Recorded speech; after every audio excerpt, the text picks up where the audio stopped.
Okay, let's get into magnetic properties, which are going to be determined by the number of unpaired electrons in the d orbitals of the metal ion. And what are magnetic properties? They're basically going to be properties based on the magnetic fields that these ligands are bringing in as they are attracting to our metal ion. So we have our d orbitals here, and we know that those d orbitals are going to split based on crystal field theory to higher level d orbitals, which are Eg, and lower level d orbitals, which are T2G. And that splitting is going to have a crystal field splitting energy, which we symbolize as delta. And we also know that these ligands, especially since we're dealing with something that's going to be octahedral, these ligands are going to be, of course, bringing their own electrons to form that coordinate covalent bond. And so since they're bringing their own electrons, these electrons can be paired or they can be unpaired. So if we see them as paired, then we know that then the electrons are going to be in anti-parallel, meaning they're in different orientations. So we have one spinning up and one spinning down. And of course, when they are unpaired, then they're going to be in the same parallel orientation. And so when it comes to magnetic properties, that's going to be very important, whether or not the electrons in these split d orbitals are paired or unpaired. And if they are, that's going to produce attractive or repulsive forces. So how do we apply magnetism to complex ions?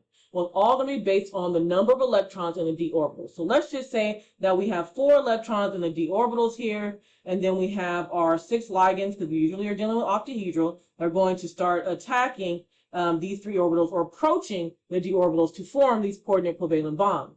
And when they do, they split to have the higher d orbitals here and the lower d orbitals here. So based on Hund's rule, just like we normally do, we're always going to start filling up the lower the lower energy orbitals first. So let's go ahead and start filling them up. We have 4 electrons to work with, so we just go 1, 2, 3. Now the question becomes, does the 4th electron go here? Okay. Or, here's that one, does the 4th electron go here? And you might be thinking, well, obviously it goes up to the one at the top because that's what we're used to for our main group elements. But with complex ions, we do see that there are actually 2 different ways that the electrons can actually fill these orbitals. So in complex ions, as we see, we have an example of 4 electrons here in our d orbitals that are supposed to be filling up these lower and higher energy orbitals. So in complex ions, when filling up our d orbitals, they can be filled in 2 ways. They can either be filled where the 4th electron goes to the higher energy level. So we go 1, 2, 3, and then 4. Or that 4th electron pairs up in the lower energy level. So we go 1, 2, 3, 4. And the question always becomes, well, why? Well, it has to do with the crystal field splitting energy. That's number 1. So it has to do with the crystal field splitting energy, which we know is between these orbitals. We also see it here as well. And we also see it here as well. And now it also has to do with the electron pairing repulsion. So we know when we have electrons that are in orbitals, they're going to repel one another. And there's also going to be energy associated with that repulsion. So we call that electron pairing energy and our crystal field splitting energy that's going to influence whether or not we are going to either fill up the 4th electron in the higher energy level or fill up the 4th electron in the lower energy level. And really the size of the actual the pairing energy or the delta is going to really determine if they will be paired or unpaired in the magnetic behavior. So we'll be basically seeing that next as well. But I do want to talk about if we did have our let's say we had our lower energy d orbitals all paired up, they will be considered diamagnetic. Diamagnetic because there's going to be no unpaired electrons. And also if we had any type of electrons that are going to be by themselves or unpaired, so at least if we have at least one unpaired electron, we are going to be paramagnetic, okay? And what does this really mean? It means that we have electrons that are spinning in opposite directions when they're paired up, and then they're going to be spinning in one direction when they're unpaired. And so when they're spinning in opposite directions, they actually are going to be weakly affecting that magnetic field that the ligands are bringing on to the d orbitals. But when they are unpaired, they actually are going to be attracted to the magnetic field. And so that's going to cause different repulsive forces and attractions. And so therefore, that's going to cause different magnetism. And so if you are paramagnetic, you have the ability to probably be attracted to something to even cause different types of bonding. And whether or not we have a complex ion that's going to be paramagnetic or diamagnetic just depends on how the electrons are being filled here, okay, inside of these d orbitals, which of course is based on the repulsion pairing and also the crystal field energy. So let's put this all into context, okay? How do we connect ligands, oxidation state, and magnetism all together? Well, how do we do that? We classify them even more.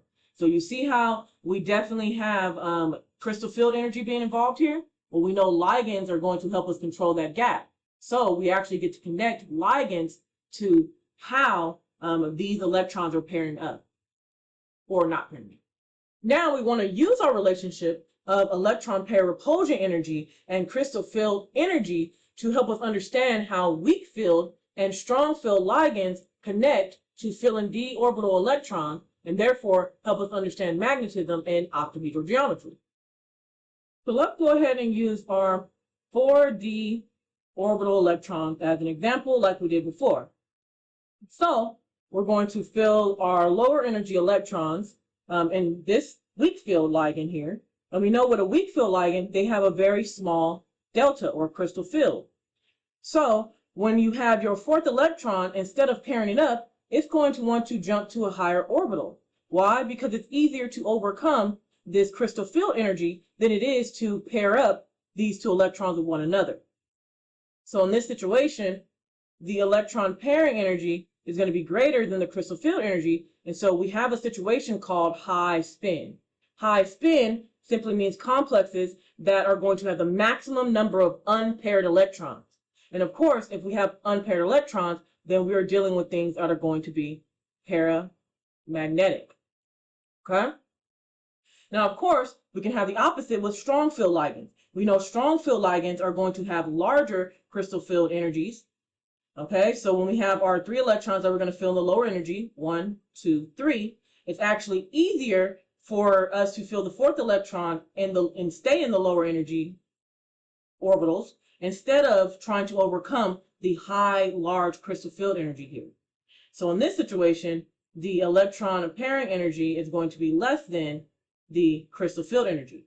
That's the reason why it's easier with strong field ligands to have the next electron pretty much fill up the entire lower orbital energies first. And we call this low spin.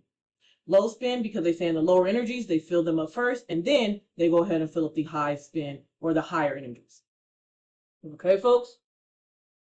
And of course, if you have your orbitals here and they're all filled, then you're going to have a situation where you're going to be having a diamagnetic compound, which is going to be colorless. Okay, so now we can see, okay, our ligands are going to help us control our crystal field energy. The crystal field energy is going to help us understand if we're going to have high spin or low spin, meaning if we're going to have high spin and fill up all of the orbitals first before we pair them, or if we're going to have low spin and make sure we pair the lower energy orbitals first before we go ahead and move up to the higher energy. So really we have ligand, the oxidation states, which is basically going to tell us how many orbitals to fill up in these d orbital, how many electrons to fill up in these d orbitals are all going to come from the oxidation state. So ligands, oxidation state, and paramagnetism all influence color, which is why crystal field theory is so powerful. So let's go ahead and get into some examples to make even further connections.